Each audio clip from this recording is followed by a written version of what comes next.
Hello guys, welcome to my YouTube channel. কেমন আছো তোমরা?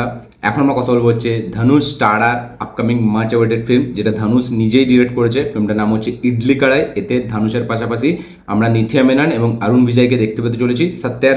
সত্যারাজ আছে এই ফিল্মটায়। তো এই ফিল্মটার কালকে অফিসিয়াল ট্রেলার ছাড়া হয়, ঠিক আছে, যে ট্রেলারটার লাইভ রিয়াকশন আমরা হিন্দি চ্যানেলে দিই। এবং এই বাংলাতে আমি কালকে রিভিউ করিনি, তো আজকে ফাইনালি আমি এখন রিভিউ করবো বাংলা রিভিউ এই ট্রেলারটা, যে এই ট্রেলারটা আমার লাগলো কেমন। এই সিনেমার যে মিউজিক ডিরেক্টর সেটা হচ্ছে জিবি প্রকাশ, ঠিক আছে, যে খুব পপুলার সাউথে। তো এইটার ট্রেলার রিভিউ করবো, তার পাশাপাশি কথা বলবো হচ্ছে আমাদের জলি LLB 3, যে সিনেমাটা 19 নেই 18ই সেপ্টেম্বর আমাদের এতে রিলিজ হয়েছে, থিয়েটারে রিলিজ হয়েছে মনে হচ্ছে এই ফ্রাইডেতে। তো এই সিনেমাটা ফাইনালি কত কি বক্স অফিস কালেকশন করলো নিজের 3 দিন মিলিয়ে, মানে কালকে রবিবার ছিল, তো ফার্স্ট উইক মিলিয়ে এর কত কি বক্স অফিস হলো সেটা নিয়েও কথা বলবো। তো বেসিক্যালি জলি LLB 3 এর বক্স অফিস কালেকশন এবং ইডলি কড়াই ট্রেলার নিয়ে কথা হবে। চলো ভিডিওটা শুরু করা যাক। সব থেকে ফার্স্ট জলি LLB 3 এর বক্স অফিস কালেকশন নিয়ে কথা বলে নিই। তো এই সিনেমাটা ফার্স্ট দিন বক্স অফিস কালেকশন করে 12 কোটি টাকার মতো শুক্রবারে, এটা আমি নেট কালেকশন কথা বলছি, ঠিক আছে। এবং আমাদের তারপরের দিন শনিবারে কালেকশন করা হচ্ছে 20 কোটি টাকার মতো, কারণ ফিল্মটার পজিটিভ ওয়ার্ড অফ মাউথ এবং ক্রিটিক্সদের কাছ থেকে ভালো প্রশংসা পাওয়ার জন্য এই সিনেমাটা নেক্সট দিন একটা গ্রোথ আনে এবং 20 কোটি টাকার কাছাকাছি একটা বক্স অফিস কালেকশন আনে, যেটা প্রথম দিনের তুলনায় 60% বেশি একটা গ্রোথ দেখায়। তো থার্ড নম্বর দিনে এই সিনেমাটি কালেকশন করে, মানে কালকে রবিবার, এটা পুরোপুরি এক্স্যাক্ট ফিগার আমি বলছি না এই কালকের কালেকশনটা, এটা হচ্ছে একটা এক্সপেক্টেড ডেটা যেটা উঠে এসেছে, সেটা হচ্ছে 21 কোটি টাকার মতো এটা একটা বক্স অফিস কালেকশন আসতে চলেছে, মানে কালকের জন্য রবিবার যে কালেকশনটা সেটা একটা কাইন্ড অফ 21 কোটির কাছাকাছি আসতে চলেছে। তো টোটাল 3 দিন মিলিয়ে আমাদের জলি LLB 3 সিনেমাটি অল ইন্ডিয়া থেকে নেট কালেকশন করেছে 53 কোটি প্লাস।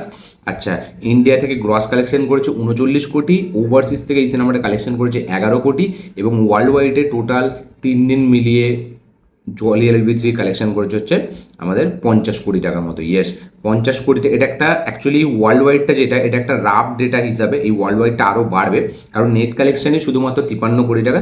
এবার যেহেতু 3 নম্বর দিনের যে কালেকশনটা সেটা আমি এখনও পুরো অফিসিয়ালি ফিগারটা এখনও মানে ছাড়েনি প্রডিউসারের তরফ থেকে বা কোনো জায়গা থেকে উঠে আসেনি, একটা জাস্ট এক্সপেক্টেড একটা কালেকশন, এটা আমি বললাম, যেটা রবিবারের কালেকশন, যেটা 21 কোটি টাকা। তো এটা কমও হতে পারে, এটা কাইন্ড অফ বেশিও হতে পারে, হালকা কিছু কম বেশি হবে।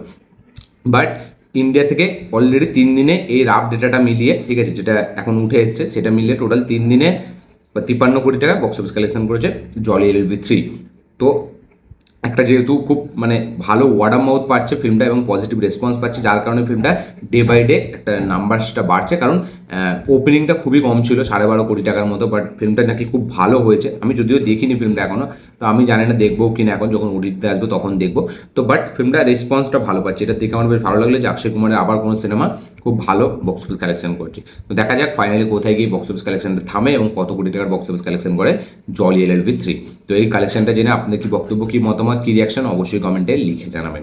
নেক্সট যেটা আমরা কথা বলবো সেটা হচ্ছে ইডলি কড়াই ট্রেলার নিয়ে, যেই ফিল্মটা ধনুষ নিজেই ডিরেক্ট করেছে। এই ফিল্মটাতে নিথিয়া মেনন আছে।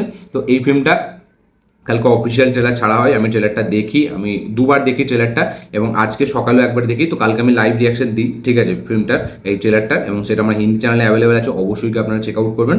তো এখন আমরা করবো বাংলা রিভিউ, এবং এই ফিল্মটার ট্রেলারটাকে যদি আমি এক লাইনে রিভিউ করি, ঠিক আছে, আমার কিন্তু এই ট্রেলারটা বেশ প্রমিসিং, বেশ পজিটিভ একটা ট্রেলার মনে হয়েছে, খুব ইমোশনের সাথে আসা একটা ট্রেলার মনে হয়েছে।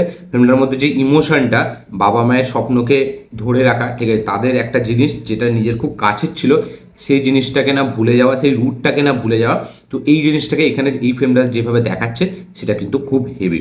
এই ফিল্মটার যেটা মেন স্টোরিটা হলো যে এই গল্পটা যেটা হতে চলেছে, যে ধনুষ তার বাবা মা ছোটোবেলায় ইডলি বিক্রি করতো, তাদের একটা দোকান ছিল ছোটো মতো, এবং তার বাবা মায়ের তার বাবা বিশেষ করে একটা ভয় ছিল যে তারা যখন মারা যাবে তাদের পরে কি ইডলির দোকানটা আর কেউ চালাবে, তাদের যে ছেলে সে কি আর চালাবে, বা এই দোকানটার কী হবে, একটা টেনশন থাকতো তাদের, ঠিক আছে, তারা সবসময় এটা ভয় করতো। বাট তার মা, ধনুষের মা, সে মনে করতো যে না, ধনুষ সে ফিরে আসবে, হয়তো কোনো কোনো কারণে ছোটোবেলায় ধনুষ হয়তো বাড়ি থেকে বাইরে চলে যাবে, ঠিক আছে, কোনো একটা কিছু ঘটবে যার কারণে ধনুষকে হয়তো বাইরে বার করিয়ে দেবে তার বাবা। তো এবার ধনুষ আমরা দেখতে পাচ্ছি একটা টাইমে সে একটা বড় কোম্পানিতে একটা সে কাইন্ড অফ ম্যানেজারের মতো আছে, ঠিক আছে, যার কোম্পানিটার ওনার হচ্ছে আমাদের অরুণ বিজয়ের ক্যারেক্টারটা। তো এবার ফাইনালি একটা টাইমের পর সে এটা ফিল করছে যে তার বাবা যে কথাগুলো বলেছিল এবং তাদের যে দোকানটা, ঠিক আছে, সেইটাকে চালাতে হবে এবং সেটা পুরো মন থেকে।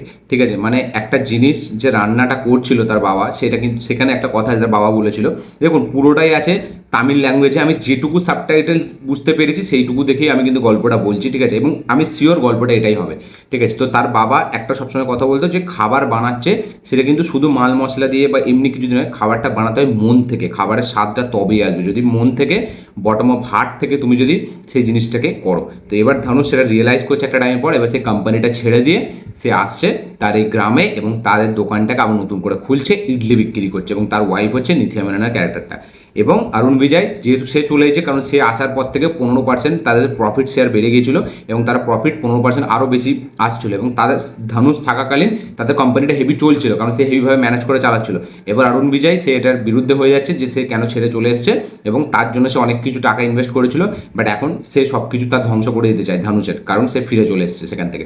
এবার এই নিয়ে মারামারি হবে, এইসব গল্প হচ্ছে খুব একটা টিপিক্যাল।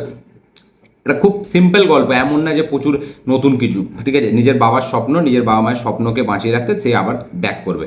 এবার তার মধ্যে আমরা সব ইমোশন, যত স্ট্রাগল ধানুষের, তার সাথে অরুণ বিজয়ের যে লড়াইটা, বাট ট্রেলারটাকে যেভাবে প্রেজেন্ট করেছে খুব ইমোশনাল লাগে। ট্রেলারটা দেখলে খুব মানে কি বলবো, একটা ইমোশনালি আপনি একটা অন্য কিছু ফিল করবেন, যে না একটা আলাদা জায়গায় আপনাকে নিয়ে যাবে।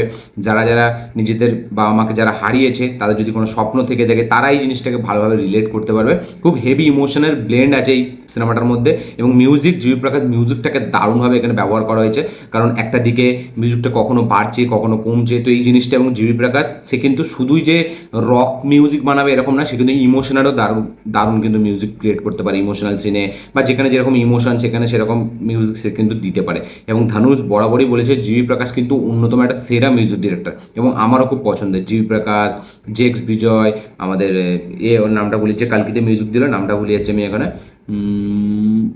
এই মুহূর্তে নামটা ভুলে যাচ্ছি, অনিরুদ্ধ। তো আমার সবারই পছন্দ, আমার শুধু অনিরুদ্ধ এই টাইমে টপ বলে অনিরুদ্ধ আমার ফেভারিট এটা না, আমার সবাইকে ভালো লাগে, থামান বলুন, ঠিক আছে, তো সবাইকে আমি আলাদা একটা রেসপেক্ট দিই এবং সবারই কাজ আমাকে ভালো লাগে। তো এখানে জিবি প্রকাশের কাজও কিন্তু বেশ ভালো লেগেছে আমার, এবং টিজারটাকে যেভাবে, ট্রেলারটাকে যেভাবে কাট করেছে, এডিটিং স্টাইলটা খুব ভালো। নিথিয়া মেননের সাথে ধানুষের যে জুটিটা, কেমিস্ট্রিটা, সেটা আবার আমরা তিরুচি বালাম সেই ফিল্মটার পরে আবার আমরা দেখতে পাচ্ছি, এবং খুব জাস্টিফাই, খুব জেনুইন লাগছে জড়িটা, এবং সত্যিকারের হাজব্যান্ড ওয়াইফ মনে হচ্ছে তাদের ক্যারেক্টারটা, কারণ নিথিয়া মেননকে এরকম ওয়াইফের চরিত্রে বেশ ভালো মানায়। তো ট্রেলারটা আমার সব দিক থেকে খুব ভালো লেগেছে, ট্রেলারটায় দারুণ ইমোশনাল সিন আছে, ধানুষের যে রিয়েলাইজেশন, সে যখন এটা বুঝতে পারছে, আবার সে যখন অ্যাগ্রেসিভ হয়ে যাচ্ছে, ঠিক আছে, যখন আমরা দেখছি সে মারছে, কাউকে মারতে যাচ্ছে। তো তার বাবা খুব একটা ভালো মানুষ ছিল, খুব সাদাসিধে, সে ভায়োলেন্স থেকে একদম বিরুদ্ধে ছিল, ভায়োলেন্সে। তো ধানুষ সেগুলোকে ফলো করছে এবং তার বাবা মায়ের স্বপ্নটাকে বাঁচিয়ে রাখবে। তো এবার এই নিয়ে আমরা গল্পটা দেখতে পেতে চলেছি, এবং ফিল্মটা খুব ইমোশনাল একটা ফিল্ম হতে চলেছে, এবং ফিল্মটাতে দারুণ কিছু ইমোশনাল সিনও আমরা দেখতে পাবো, কিছু হেভি কথাবার্তা, এবং ফিল্মটা খুব রুটেড ফিল্ম, ঠিক আছে, এবং দারুণ বেশ দেখতে মজা লাগছে, একটা পজিটিভ, একটা প্রমিসিং একটা ভাইব যেটা দিচ্ছে ফিল্মটা, খুব জেনুইন একটা ফিল্ম হবে, খুব রিয়েল একটা ফিল্ম হবে, সেটা কিন্তু এই ট্রেলার দেখেই আমরা বুঝতে পারছি, এবং ধানুষের পারফরমেন্স কিন্তু টপ নচ। এবং আমি বরাবর বলে থাকি, ফিল্ম যেরকমই হোক, ধানুষের পারফরমেন্স কোনোদিন খারাপ হবে না। ধানুষ একসে বলে না, একসে বাড়কার এক, ধানুষ হচ্ছে সেরকম পারফরমেন্স দিতে পারে, মানে আলাদা রকমের অ্যাক্টার সে, মানে সে অন্যই লেভেলের, মানে সাউথের অন্যান্য স্টারের একটা যেমন আলাদা, ধানুষ তার থেকে পুরো আলাদা, এবং সে কন্টেন্টে বিশ্বাসী। ঠিক আছে, ধানুষের কিন্তু সেই মাস অ্যাপিলটা আছে, বাট মাস অ্যাপিলে কিন্তু ধানুষ ফেমাস না, ধানুষ ফেমাস হচ্ছে এরকম রুটেড ফিল্ম করে, এরকম গ্রাউন্ডেড ফিল্ম করে, ঠিক আছে, এবং তার পারফরমেন্সের লেভেলটা সবসময় আলাদা থাকে। তো সে একদিকে কুবেরা করছে, একদিকে ইডলি কড়াইয়ের মতো সিনেমা করছে, একদিকে রায়ানের মতো মাস অ্যাকশন সিনেমা করছে, ঠিক আছে, তো একটা সে ভেরিয়েশন তার মধ্যে সবসময় ছিল চিরকাল, এবং এখনও সেটা আছে, এবং ধানুষ প্রত্যেকটা সিনেমায় নিজেকে প্রুভ করে বেড়ায়, প্রত্যেকটা সিনেমার ক্যারেক্টারের জন্য সে নিজের সবটুকু দিয়ে দেয়, এবং এটা কিন্তু পুরোপুরি ভিজিবল।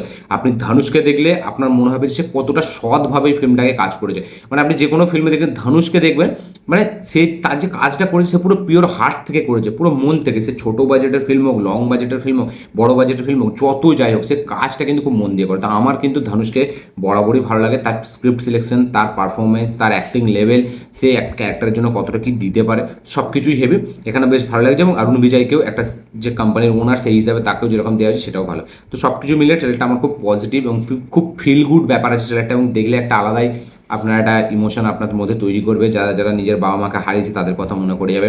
পারফরমেন্স খুব স্ট্রং, আমার বেশ ব্যাপক লেগেছে। যারা যারা ইডলি কড়াইয়ের ট্রেলার এখনো দেখেনি, দেখবেন ভাবছেন, তারা অবশ্যই গিয়ে চেক আউট করুন, হেভি একটা সিনেমা হতে চলেছে। তো যারা যারা দেখে নিয়েছেন তাদের কি বক্তব্য অবশ্যই কমেন্টে লিখে জানাবেন। এই ছিল বক্স অফিস কালেকশন এবং ইডলি কড়াইয়ের ট্রেলার রিভিউ। ভিডিওটা ভালো লেগে থাকলে লাইক শেয়ার কমেন্ট করে দেবেন, চ্যানেল তুললে চ্যানেলটিকে সাবস্ক্রাইব করবেন, বেল আইকনটি প্রেস করতে ভুলবেন না। দেখা হচ্ছে পরের ভিডিওতে, ততক্ষণের জন্য বাই।